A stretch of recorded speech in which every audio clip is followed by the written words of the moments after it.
yo no sé si recordáis, los años 70, famosos años 70.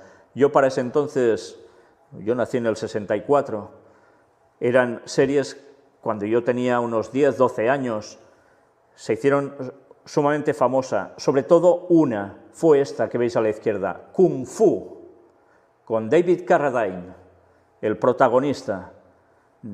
Sé que los que sois más jóvenes seguramente no sabéis ni de qué os estoy hablando, pero fue la serie que motivó que todo esto que los jesuitas habían traído a Occidente se materializara y se empezaran a abrir con personas que venían de Oriente, gimnasios, y un montón de gente apuntándose para aprender a recibir, no, para aprender a dar decirle como queráis. Aquí en español se utiliza una palabra que es muy católica y que para ellos suena fatal, claro, y que se da en misa. Pero es repartir tanto como hiciera falta. Y fijaos también que había a su espalda. Es algo que en el personaje, que es un monje de Shaolin que va a Estados Unidos después en busca, no sé si de su hermano, no recuerdo ya, se tatúa en una olla hirviendo a pleno fuego, pone los antebrazos y le quedan tatuados, mientras abraza la olla con los antebrazos, le quedan tatuados dragones, uno en cada antebrazo, que están grabados en la olla. Es lo mismo que aparece en su espalda, el dragón, siempre el dragón. ¿Creéis que es una buena representación de lo divino, el dragón? ¿O de todo lo contrario? Bien, he de deciros que recuerdo que cuando salió esta serie, y ahora ya lo digo en plan de anécdota, yo iba al colegio aún, y justo delante del colegio, en la otra acera, había un cine. Y en el cine aparecían películas de este señor que veis a la derecha, Bruce Lee. Y una de ellas, de sus famosas películas, él también fue uno de estos guerreros Shaolins, o monjes Shaolin.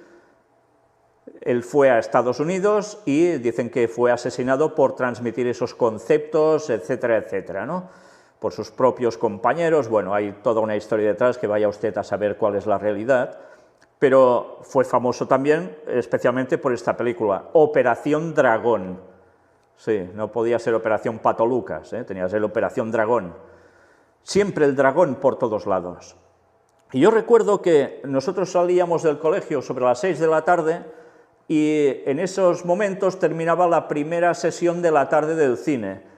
Y había unos jóvenes que salían del cine y habían visto la película en cuestión y cuando salían, ya os podéis imaginar cómo salían de motivados, que iban por la acera haciendo movimientos, imitando lo que veían en la película, de ¡yahoo, yahoo!, y repartiendo bofetadas al primero que pasaba.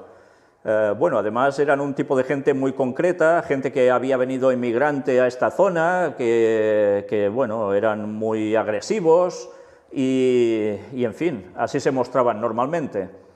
Bueno, pues no te podías acercar a pasar por su lado porque podías recibir algún guantazo, pero sin guante además. Bueno, pues todo esto, ¿qué motivó? Todo esto se hizo en Occidente.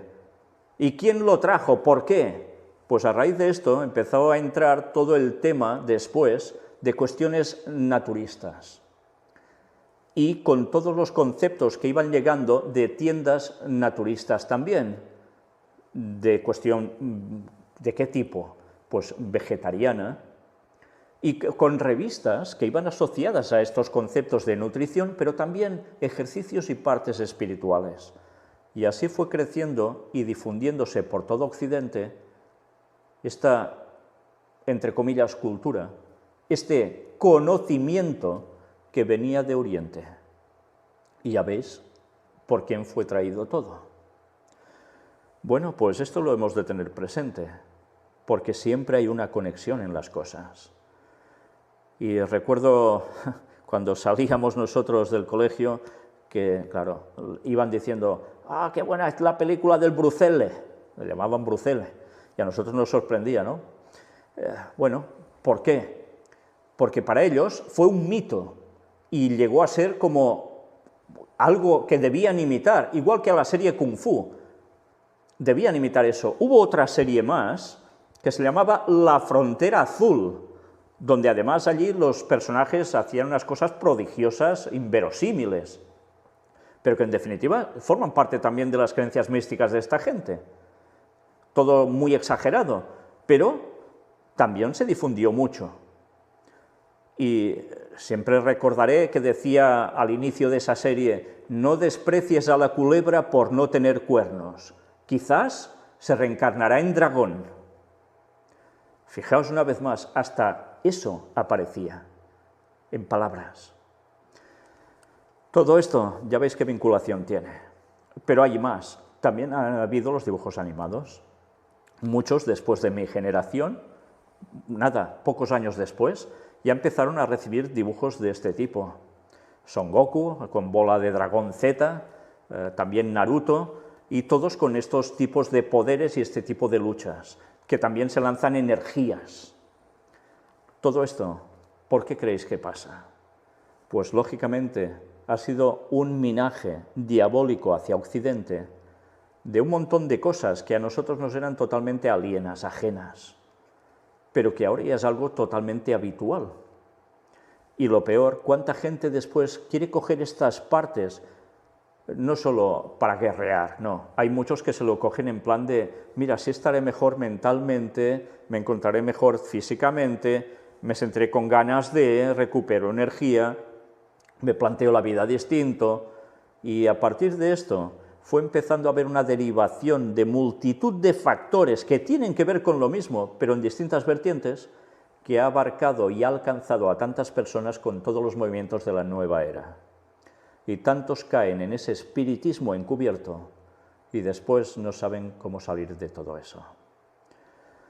Pues gracias a Dios que muchos lo han hecho a través de las conferencias que hemos presentado de puertas dimensionales.